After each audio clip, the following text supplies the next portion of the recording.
Selamat pagi Bapak Ibu Saudara, puji syukur kepada Tuhan Yesus kalau pada pagi hari ini kembali kita masih diberi kesempatan untuk dapat menikmati sarapan rohani, yaitu firman Tuhan, makanan yang sesungguhnya bagi tubuh jiwa roh kita. Pada pagi hari ini saya rindu membagikan sebuah ilustrasi. Suatu waktu Tuhan menyuruh seorang pemuda untuk mendorong sebuah batu yang sangat besar setiap hari. Nah, tentu saja hasilnya batu tersebut tidak bergerak sama sekali. Karena batu itu sangat besar. Didorong sekuat mungkin, batu itu tidak akan bergerak 1 senti pun. Pemuda ini mulai ragu, mengeluh, dan bertanya kepada Tuhan, apakah aku sudah gagal, Tuhan? Apakah aku telah melakukan sesuatu yang sia-sia dan mustahil? Tetapi Tuhan menjawab pemuda ini, semua perintahku tidak ada yang sia-sia. Lihatlah, tanganmu mulai berotot, punggungmu menjadi kekar, dan kakimu menjadi tegap. Melalui tugas yang Tuhan berikan kepada pemuda ini telah bertumbuh dan menjadi jauh lebih kuat dari sebelumnya. Dan memang tugasnya hanyalah patuh untuk mendorong setiap hari batu itu. Tuhan tidak pernah menyuruh pemuda ini untuk menggeser batu itu. Tuhan hanya meminta pemuda ini untuk mendorong batu itu sekuat mungkin setiap hari. Meskipun tampaknya tidak berhasil, tetapi harus tetap didorong dan pemuda ini harus tetap patuh apa yang Tuhan suruh pada pemuda ini. Bagian dan tugas pemuda ini hanyalah untuk terus patuh kepada apa yang Tuhan perintahkan, yaitu mendorong batu yang besar itu setiap hari. Nanti pada waktunya Tuhanlah yang akan menggeser batu tersebut. Begitu pula dengan kita sebagai anak-anak Tuhan, sebagai orang-orang percaya, Tuhan mau meminta kita untuk taat dan setia kepada perintah-perintahnya. Karena untuk apa? Untuk melatih iman kita semakin menjadi kuat.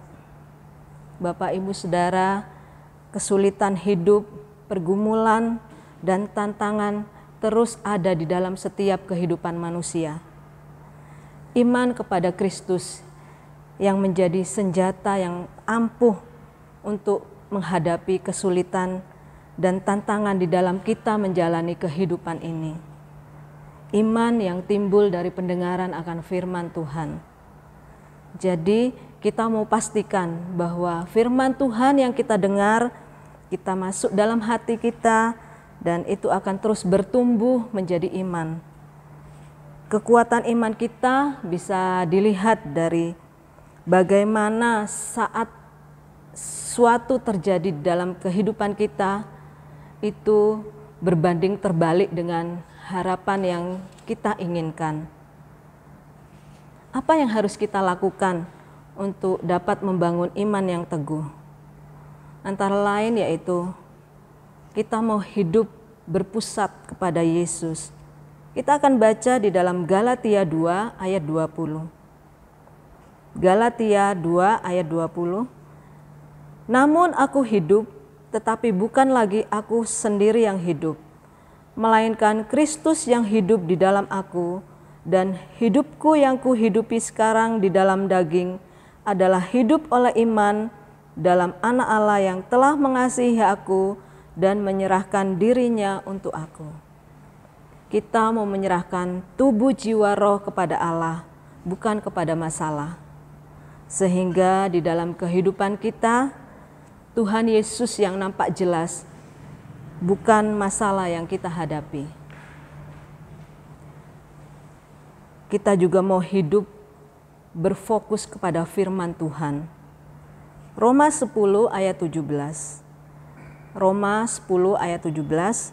Jadi iman timbul dari pendengaran dan pendengaran oleh firman Kristus. Jadi iman timbul karena pendengaran akan firman Tuhan. Kita juga mau hidup berfokus pada Roh Kudus. 1 Korintus 12 ayat 9a. 1 Korintus 12 ayat 9a. Kepada yang seorang roh yang sama memberikan iman. Dengan iman yang diberikan menjadikan kita mampu untuk lebih mengenal siapa Allah. Roma 4 ayat 20. Roma 4 ayat 20. Tetapi terhadap janji Allah ia tidak bimbang karena ketidakpercayaan, malah ia diperkuat dalam imannya dan ia memuliakan Allah.